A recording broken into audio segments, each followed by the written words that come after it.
The relationship with Minway began in 2008 by way of our senior pastor, who was over at a pastors' conference and connected with Minway, who shared the effects of Cyclone Nargis. Pastor Shane, at the time of meeting Minway, committed to support both Pastor Minway in his work and also the 3 orphanages that were under his care.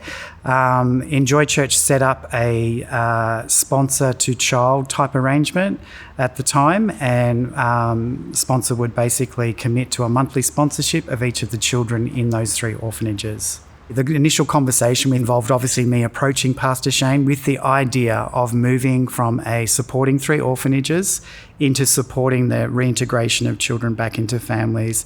There were 2 primary concerns that Pastor Shane had at that point. The first was ultimately about the children, that the children would be safe in this process and that they at no time would be put at any risk.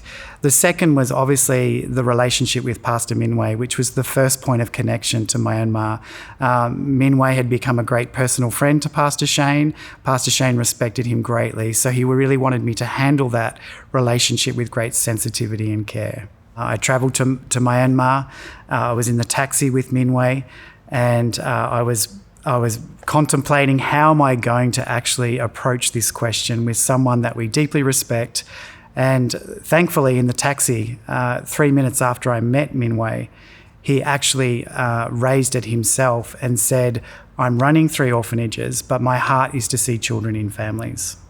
So because of our respect and our deep concern for him personally and the investment we wanted to make in our relationship with him, I made a commitment to travel to Myanmar quite often. And literally each trip was just stepping out, meeting where Minway was at and walking with him at a pace where he was fully able to embrace the proposal that we were making and to help him in his journey of understanding along the way. So there was a real commitment not to override him or disrespect his authority or his leadership, but really to empower him the whole way along that journey. How is the relationship with Minway going? How is he doing? What can we do to support him? And then how is the transition of the children going? Is it safe? Are they being placed in a healthy family? They were primarily the 2 main things that Pastor Shane wanted to know from me. So obviously now we have fully transitioned out of the orphanages, and now there's actually a community learning centre that has been established. Despite that now transition, we are fully still committed to continuing to walk with Minway as he continues to lead that transition across to the community learning centres.